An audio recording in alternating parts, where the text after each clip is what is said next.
Percy, what are you talking about? The ghost train. Driver saw it last night. Where? Asked Thomas and Toby together.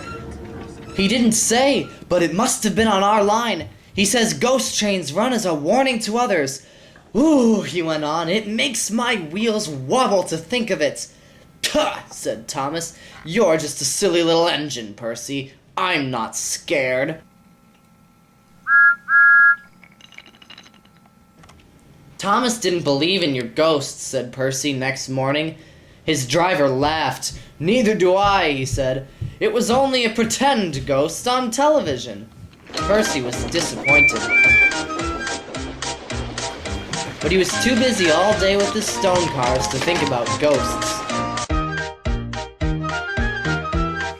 That night, he came back light-engined from the harbor. He liked running at night. He coasted along without effort, the rails humming under his wheels. The signal lights changed to green as he approached.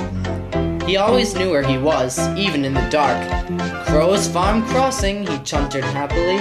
We shan't be long now. Sam had forgotten that Mr. Crow wanted him to take a load of lime up to the 40-acre field. When he remembered it was nearly dark, he drove in a hurry, bumped over the crossing gate, and sank his front wheels into the mud at the field gate. The horse tried hard, but it couldn't move. The cart's tail still fouled the railway. Sam gave it up. He unharnessed the horse and rode back to the farm for help. There's still time, he told himself. The next train isn't due for an hour. But he'd reckoned without Percy. Percy broke the cart to smithereens. Lime flew everywhere. They found no one at the crossing, so went on to the nearest signal box. Hello, said the signalman. What have you done to Percy? He's white all over. Percy's driver explained. I'll see to it, said the signalman, but you had better clean Percy, or people will think he's a ghost. Percy chuckled. Do let's and pretend I'm a ghost to scare Thomas. That'll teach him to say I'm a silly little engine. On their way, they met Toby, who promised to help.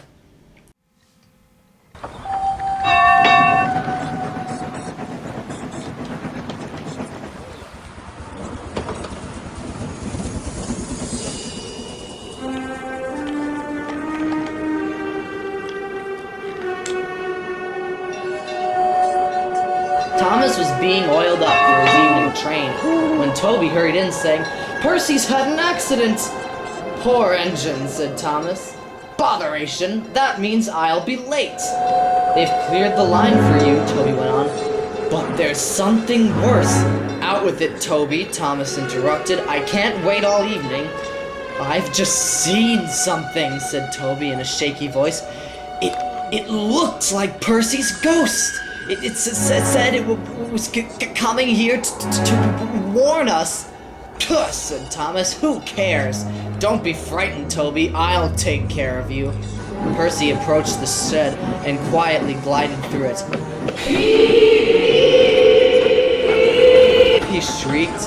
It had been arranged that Toby's driver and fireman would quickly shut the doors. Said Percy in a spooky voice. No, no, Toby answered. Not by the smoke of my chimney, chim.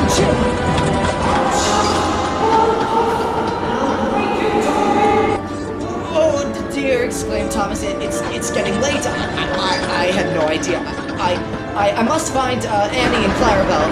And he hurried out the other way. Percy was none the worse for his adventure. He was soon cleaned, but Thomas never returned. Next morning, Toby asked him where he'd been. Ah, well, said Thomas, I knew you'd be sad about Percy, and, I didn't like to intrude. I slept in the freight shed, and... Oh, he went on hurriedly. Can't stop, sorry, gotta see a coach about a train. And he shot off like a jackrabbit. Percy rolled alongside. Well, well, well, he exclaimed. What do you think about that? Anyone would think, chuckled Toby, but our Thomas had just seen a ghost.